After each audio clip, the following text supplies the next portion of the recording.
This is the third plate on Roman Catholicism.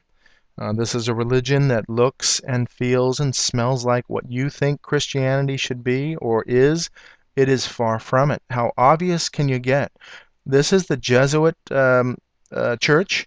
You can see the names of the original Jesuits and the names of these families that are represented. Farnese is one, and you saw that Pentagon Palace earlier on in architecture. You have here Rome representing herself. Look at with the cross, and what is she doing to people? She's destroying people, and she's done that throughout history. This is the Reformation, and is a depiction of Rome by the reformers. And look, she's scarlet colored, riding this beast. She has the triple tiara, the harlot. In Revelation 17, you can read all about that. This is Rome's description of herself, meaning that Rome painted this picture describing herself. And look at, she's dressed in scarlet. She has a cup, and you can read all about that in Revelation 18, the mother of harlots, and she's being crowned with the triple tiara here. So they are representing themselves. Open your eyes. If you're a non-believer, realize that Catholicism is not Christianity, and that if you're a believer, Christian believer, then realize that Rome is, again, not Christianity. Look at the crests, papal crests in Rome, in the Vatican, and you can see that dragon being represented. We have now the Vatican Gardens, the Twin Towers here, watchtowers. You saw that in Charles Taze Russell and the Jehovah's Witnesses. There's a fountain here with a dragon. I hope somebody can give me a better picture of this fountain with a dragon. This is Gregorio, a pope, and the dragon is on the tomb. Why would in the world would you want that which represents Satan and the devil guarding your tomb? Unbelievable. Here's papal coins. Look at the cockatrice, which is the bird, and the dragon now biting the tail. And whether or not this is a goat or ram, they like to play games with people, and it should be supremely obvious. Here's Jupiter or Peter now conquering the world in the name of God, and he's saint, of course. And look at what they do. Use the same Venus Columba with the sun rays on coins, and we should know better. Look at what they do, and they kill people in the name of God, coming with the sword. Crusades. We should have the gospel of peace. Our feet should be shod with the gospel of peace. Here's Rosicrucian order. You can see that Egyptian motif. The rosy cross is what they like to use. Now you see the double-headed eagle back there, and its roots in Roman Catholicism.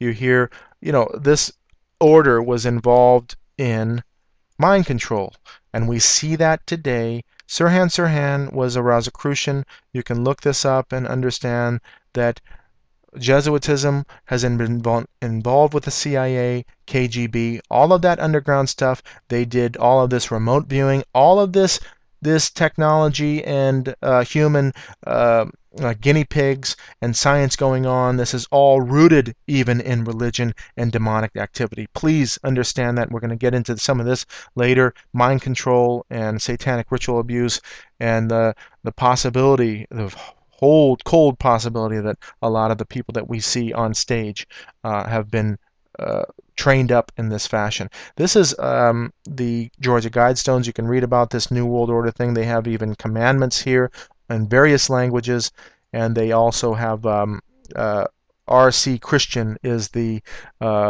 supposed donor for all of this. R.C. I think represents Rosicrucian, and then supposedly a Christian, so that's a false name alluding to Rosicrucianism. Now look at, again, double-headed eagles in churches. Moving along, and we saw this image before, double-headed eagles. Look at even the elements, the square and compass back there, all of that occult reference. Knights of Columbus. This is now a secret society founded by Catholicism. So what they do, this is an example of what they do. They separate themselves from the organization they invent, which is Freemasonry and Gnosticism and Knights Templar and all of this stuff, and then they go ahead and form their own secret society organization, which has degrees and have secrets. Here's the Maltese Cross and the Knights of Columbus. You see George W. Bush, I believe. Jeb Bush is a Knight of Columbus. All these secret societies are intertwined. Um, and you see Skull and Bones. I actually asked a Knight of Columbus what I showed him this picture and what the skull and crossbones meant to him. It is our fallen comrades, and so we adore them. So it's sort of necromancy going on, meaning that they're worshiping their fallen comrades or commemorating them. Here's the skull and bones in the Vatican. Skull and bones on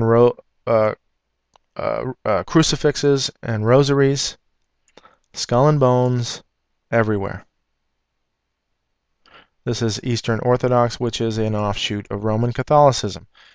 Moving along, skull and crossbones, or skull and bones. Skeletons, look, skull worship. This is what they do, it's necromancy.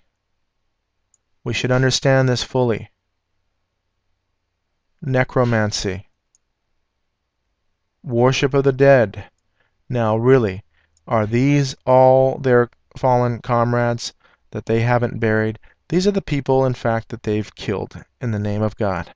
And these are the priests and the Jesuits that actually killed all these. And look at the decoration they do. This is sick. Sickness. Here's the Jesuits logo, made of skulls and bones. Here's the coffin of the Pope and the skull and crossbone at the base of the cross with the papal crest. They're sick. Pope's exorcist confesses devil lives in the Vatican. Can it be any more clearer? Vatican reasserts Catholic Church is the one true Church of Christ. He is called the Vicar of Christ here, and everybody worships and adores him, calls him Father. The Bible says, call no man your father. And so all of these priests are called Father. This is abomination stuff. The aliens should be regarded as our brothers, Pope Benedict. I haven't attributed this yet, but there is the Vatican astronomer that says that alludes to aliens and saying that they would evangelize or convert or baptize aliens, actually, is what he said. So look that up and see what they do on a grand scale.